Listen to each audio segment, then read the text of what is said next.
Good morning, everyone. We're continuing with our discussion of the Festival of Light. So we have now reached, oops, I forgot to pray. Let me start with the prayer. Heavenly Father, Divine Mother, friend, beloved God, Jesus Christ, Babaji Krishna, Lahiri Mahashaya, Swami Sri Yukteswar, beloved Master Paramhansa Yogananda, saints of all religions, friend and guide Swami Kriyananda, humbly we bow to you all. Help us to feel the inspiration you felt when you received this beautiful ritual, that now as we study it and every time we experience it, we may be lifted into the light of thy Spirit. We are thy children. We long to purify our hearts, to free ourselves of all delusions, that we may live as you live, in a state of perfect bliss. Om, peace. Amen. We've now reached the point in the festival where we've come to the second song, which is You Remain Our Friend. My friend Keshava, who's a skilled musician and has been playing these songs all his life, literally because he was born and raised at Ananda village, is going to do a session on each of these songs. And so I'm going to pass over them lightly. There may be some delay in getting those episodes inserted into this, but I think what he can bring to it is so much more than I can, that it's better to just pass over it and let him do it. But I will just comment on a very interesting lyric here, because we sing it over and over again, and it's very deep. Long we feared to face your love, lest our emptiness it prove. Now at last our hearts we give you, who remain our friend. This song and one other in the festival was actually written first for Swamiji's oratorio, and he pulled these songs out and put them into this ritual as well. The other is Thy Light Within Us Shining, which comes at the end. I think the melody for one of the melodies was a traditional melody, but Swami put new words on it in one of the other songs. There's actually 6 songs associated with this. I didn't really realize that. This song was written actually to represent the crucifixion of Christ. And it was written to try to manifest in some way the extraordinary unconditional love that Jesus presented to us. But the line that's always so interesting is, long we feared to face your love, lest our emptiness it prove. And that is this part of us where this goes back to the revolt, which I'm always referring to, where we're trying hard to prove that we can follow the ego's dictates and have it all work out. And that's the whole drama of spiritual realization, is this false belief, but nonetheless an extremely compelling belief within us, that we can declare reality according to our own preferences, and that declaration will be sufficient to change reality. And when we come to the edge of beginning to understand that the ego-defined way of living, what else is wisdom except to keep what is mine for myself, the little bird glorying in its newfound strength, when we begin to suspect that that's not really going to work, a kind of panic sets in. In fact, Swamiji told me once, when I asked him a question like this, it was a period of time when several people who I knew well had in all cases, thank you God, a temporary break with reality. I guess you would call it a psychiatric episode, where they just couldn't cope with what was going on in their lives and just retreated into a subconscious world for a time. In all cases, they came out of it. It was just a temporary break. But I said something to Swami how I felt that break was metaphysical in nature. That even though it manifested in a psychiatric way and involved psychologists and all of that, the actual impetus behind the break was an existential crisis. And Swami made the statement at that time that he said madness, which is to say to retreat from the conscious level of reality into a purely subconscious world, where you revolt on the biggest level, and you just define reality according to how you want to define it. And you can go, into thinking you're Cleopatra, or that you can't take off your shirt because it'll rip your heart out or whatever, or you're paranoid that people are chasing you, or you're just living in a dream world and you think you're Jesus Christ, whatever it might be. It's a totally subconscious created world, and there's no meeting point between what you've created and objective reality. Of course, objective reality is just a lie agreed upon, but it's a more coherent way to be. But sometimes we're standing in the conscious level, and at other times in these broadcasts I've talked about the superconscious calls us to greater awareness. The subconscious tells us to hide in what we already know and not to risk the unknown, which is what the superconscious presents. And the conscious mind is the battleground, where the contractive forces of subconscious and the expanded forces of superconscious do war. They do war within us. And sometimes we just fold up and just retreat into the subconscious world, hoping for an alternative to having to face the challenge, the inevitable, must-be-faced challenge of superconsciousness, of the high energy and the courage of superconsciousness. And we just go on retreat. We just go on mental retreat. I think karmically, it's a period that I've been closer to than perhaps physical ailments. I don't have much understanding of physical illnesses, just intuitively, but I have a relatively easy understanding of mental illnesses. I haven't wanted to be a psychiatrist or work with that population, but it's a territory that I know. And I remember vividly, and some of you have heard me say, when I was about 19 or 20, and I was just beginning to learn about the spiritual path. And on one hand, the power of the spiritual path was exceedingly attractive to me. And on the other hand, it was terrifying. It was just as simple as that. So I was beginning to feel a little desperate in the course of ordinary life, but I didn't have the power to really enter into the superconscious world. And I remember standing, and I lived in an apartment in San Francisco at that time, so maybe it's not the exact year that I remember, but it was right at that time. I was standing in the apartment, I was looking out the window, you could see the windows of other apartments, and I was thinking that if I had to spend one more day in mundane reality, just going to this meaningless job that I had that I was doing just for money, I had good friends. I would go to work, I would be with my friends, I would go to sleep, I would get up, I would go to work, I would be with my friends, I would go to sleep, I would get up. I just thought if I had to do it one more day, I would lose my mind. And I sat there, I stood there, and I actually considered having a nervous breakdown. And I knew, but it was so interesting to me, and all of this many years later, I see it very vividly in a way I didn't understand it then. I believe it was a past life memory of having come to that point of desperation where spiritual aspiration was there, spiritual understanding was there, but the power to realize it was not there. And so on one hand, I saw this great opening possibility. On the other hand, I just saw mundane reality. I didn't know how I was going to match them, so I just went on, I revolted. I revolted against reality and went on a little mental holiday. And standing there that day, I could just see the whole process. I would become very strange. The people around me would become very concerned about me.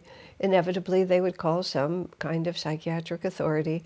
I would be carted off to some place some sanitarium somewhere, some hospital. I would be lovingly and carefully treated. I would be gradually brought back to the willingness to face the world, and everything would play itself out over months or years, who knew? And then eventually I would be standing right at that window looking out the window, except I would be probably impoverished. I would probably be abandoned by the people who loved me. I would be exhausted, mentally, physically, in every way exhausted, and the problem would still be exactly the same. It would just have been a long detour trying to find another solution, which is what we do on the spiritual path. We have to try everything else first. We're very funny that way, because what's required of us when we really put our feet on the path is a hero's journey. And it takes time to gather up our courage to do that. So long we feared to face your love, lest our emptiness it prove. Because if we really allow ourselves to recognize that this is not going to work and that superconsciousness is the only answer, we need to gather all our forces to do it. I mean, I was just thinking this morning, you have no margin. You can say, people can say, oh yeah, it's quite reasonable that you feel that way. Everybody can justify it. I can justify it in my own mind. Oh, it's quite reasonable that you're a little crabby on this point and selfish on that point and unwilling to give in on this one and holding a grudge over here and thinking that so-and-so is responsible for your happiness. And my favorite, somebody owes me an apology. It's not my fault. It's really their fault. Just on and on and on and on. And you can do it all, sure. You can entertain yourself endlessly. And in the end, blessed are the pure in heart, for they shall see God. And you must. You have to take responsibility and you have to overcome it. That's why so few follow the spiritual path. And of the few who follow it, only a handful really have it in them to get all the way, at least in one lifetime. When I was back at the port of we choose thy love, I choose thy love, I choose only thee, you may remember I brought in a letter that a friend of mine had written to me asking me when I got to this point how to deal with I choose thy love, I choose only thee, how to deal with the very real fact that my friend writing to me and speaking for myself too, there's lots of other things that still intrude on my life that I want. How do we make that sincere? Well, my advice then and my advice now is you don't fool anybody by pretending. We just do much better, just this is who I am. And someday I will be different. So it's not to acknowledge the reality of our present limitations is not to declare that they will always be our limitations. It's merely to face reality, know what I'm working with, and then have to go forward. If you have a terrible accident, one of your legs is amputated, it won't do you any good to say, no, it wasn't. The fact is, it was. And now you have to start your life from the point of view of what's really happening. And on our spiritual life, we have to live it from the point where it's really happening. This is why many years ago when Swamiji, I compelled Swami to compliment me. He was saying some nice things about a few other people, and he seemed not to have noticed that I was in the room. So I made myself obnoxiously apparent to him. And he was too gracious to pass over me, so he said to me, well, Asha, you're very sincere. That's what he said. That plunged me into a deep depression. Deep is perhaps an exaggeration, but it plunged me into a very depressed state. And after a couple of days of just moping about, Swami asked me what was wrong. And I felt responsible because I felt I'd backed him into a corner and forced him to say something to me when he clearly had not intended to. Just because he was complimenting others didn't mean he had to pass them out to candy like candy to all the children. But I'd forced him to, so I felt he'd damned me with faint praise, is how I felt. And so I said that. Swami was astonished. That's the only thing I can think of. He was just astonished. And he said very very sincerely, in a way that made a very deep impression on me. Asha, sincerity is everything. And that, of course, the whole story ended up being one of the most important things he ever said to me. Because sincerity is a statement of authenticity. And authenticity is the most fundamental principle on the spiritual path. And that's what I was talking about when I was talking about I choose thy love, I choose only thee. We have to be completely sincere. You cannot build your spiritual life on the basis of someone else's karma that looks better and nicer and more attractive than your own. You can't just declare who you are spiritually. You have to have the courage and the honesty and the humility, and humility and honesty are the same thing, where this is who I am. I wish to be more advanced. I aspire to be more advanced, but I'm not. But I'm very sincere in my intention. This is not an act I've put on. And over the years, I have made countless errors, many of them quite public. Global humiliation is something you get to go through at Ananda because everybody knows everybody. It's kind of a joke with me, but I think even globally, we're like on one nerve wire. It used to be, and perhaps it's changed because we have expanded so much, but it used to be, I could never remember being the first one to tell someone something because if it was known, it seemed to be known by everyone. So the other side of that is you can't hide. And I recall my very first summer there, I was sort of standing looking at a bulletin board in this little alleyway between the kitchen and the dining room at that time. And I remember just the realization that all of these people were going to know all about me for the rest of my life. And how did I feel about that? And I remember consciously accepting that, just deeply and consciously realizing if you live in community, you're part of community. And Swami says community life cannot necessarily include too great an affirmation of personal independence. Some people who were close to me, one man in particular, deeply sincere spiritually, but he couldn't bear community life. It's the only way I can put it.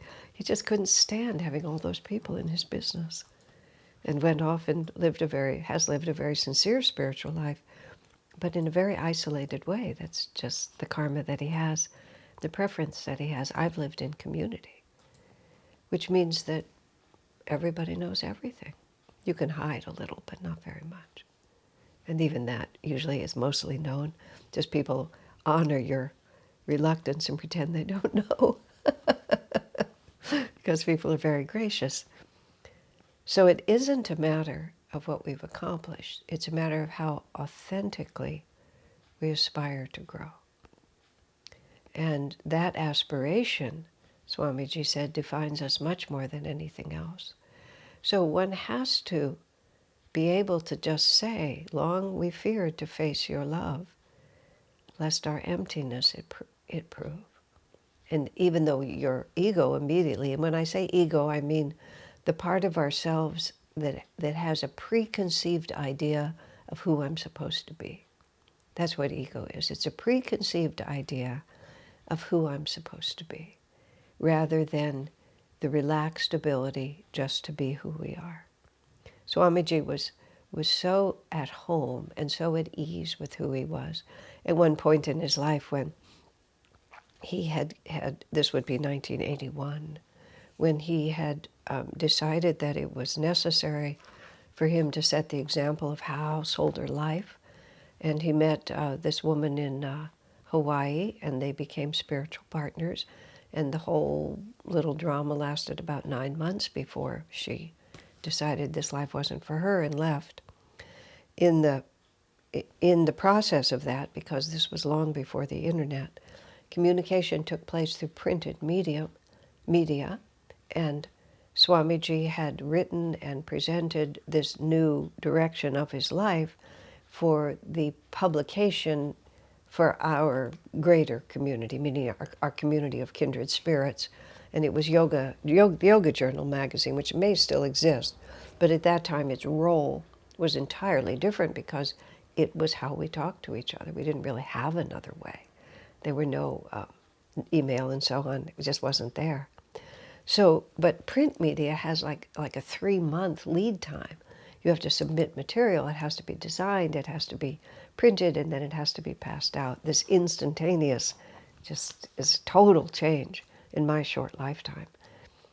So he had written, and there were photographs, and there was a whole spread about how Swami Kriyananda, now Sri Kriyananda, is now living a householder life, and here's the whole story. He submitted that material in like October. It came out in print on January 1st. By the end of November, the whole relationship was over.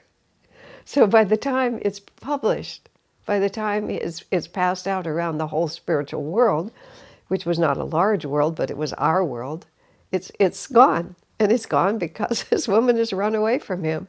You know, here he is putting himself forward as setting this example of the householder life, and already it's a complete disintegration.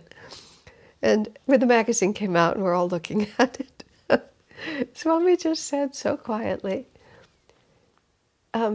this could be a very embarrassing situation. Embarrassing, put it mildly. This could be a very embarrassing situation, but I choose not to feel embarrassed. But there was nothing, no self-justification, nothing. Just embarrassment is, the self-evident way to feel about this.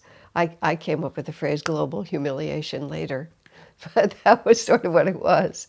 There it was. He was one of the leading spiritual lights in the world, and there it was. But I choose not to be embarrassed.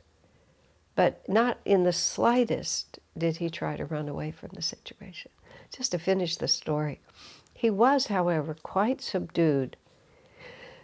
I seem to remember it as a period of a month or two. Maybe it was shorter than that. He was quite subdued, and you would think, oh, his heart is broken. That would be what you would naturally think. He said, no, it's not it. He said, but I felt Master's guidance to take this direction. And he said, and now it has exploded, imploded. It's just what I thought Master wanted me to do has been completely taken away from me. He said, the basis of my life is being able to follow Master's guidance. And if I could be so wrong on a matter of such great importance, he said, I really have to reconsider everything. And so for many days, he was quite subdued. And then one day, he just came out and was perfectly cheerful again. And he explained it this way. He said, my intention in changing my lifestyle and living as a householder was not prompted by personal desire. It was prompted by the realization that every direction at Ananda has been set by me, he said, and the householder side of the community is not developing properly. The monastic side is beginning to overbalance the householder side. And he said, and the purpose of the community is to be a householder community. He said, monasteries, there have been for ages. We're doing something new. Not that there's no place for monasteries, but something new is being built here. And Swami said again, every significant direction at Ananda has been set by me. And there was much more. I wrote this up in my book, Light Bearer, and it's written up in other places, but that's the primary place you can find it. And so he accepted it. He felt Master calling him to do this because the community needed a shift. But you see, what happened during the 9 months that was an active part of his life is that Ananda itself, which was only Ananda village at that point, it completely reoriented itself. And the overbalance toward monasticism completely dissolved, and this strong, very dedicated householder core emerged out of that. And the whole community was changed. And the direction that Swami wanted was set. And he said simply that I naturally thought that my personal situation would be a part of that. He said, but he realized there was no reason why it had to be, because it was the change that he wanted, and the change took place. As it happened, later Swami did marry, and was married for a period of time, and it also had a huge course correction effect on Ananda. In that case, it helped move the community more toward the acceptance of families and children, and many other things. But it all unfolded the way it was supposed to unfold. But when it looked like it wasn't, to have no ego involved is to have no necessity to impose on one's life one's ideas of how it ought to be. One is simply able to look at what is and feel the rightness of it. Now you see, this is where the word sincerity comes in. Because the reason we can't do it, the reason we have trouble doing it, is we're afraid. Afraid I'm failing, afraid I'm not doing it right, afraid I didn't try hard enough, afraid I let my desires rule. I mean, yeah, all these things are true, but it doesn't make them not true to be unable to face them. It just, as Swami says, you start with a shortcoming or a flaw or an error, and it's enough in itself that there's a shortcoming or flaw or an error. There's no point in laying a complex on top of it, a psychological complex of shame and embarrassment and guilt and despair and all these things. He said, sufficient unto the day or the trouble thereof. Sufficient that this is who I am. I don't have to become neurotic about who I am, because actually the complex is much, much more of a problem than just the problem itself. If still, after all these incarnations, we still hold on to desires and pettinesses and fears and jealousies, like, welcome to the human race, like, big deal. And what's very interesting, was very instructive to me, I watched the people who are most at ease with their shortcomings became unimportant. And sure, that's how they feel. I remember a friend of mine, when I don't know what I said, but I made some comment about personal vairagya, just feeling very little inclination for the things of this world. And he just said to me so honestly, oh, there's many things in this world that I still want to do. And he's gone on to do them. You know, he's lived a life different than mine. But it was just very liberating for me, just to hear him say that. Oh, there's many things I still want to do. That's who you are. You're not going to grow faster by pretending they're not. In fact, you'll grow much more slowly, because your ego will be constantly imposing on reality what you think you ought to be, instead of just surrendering. This is my karma. And even though I'm not free yet, I'm deeply sincere in my aspiration to become free. Long we feared to face your love, lest our emptiness it prove. Let's get over that fear so that we can receive what Divine Mother wants to give us. Bless you.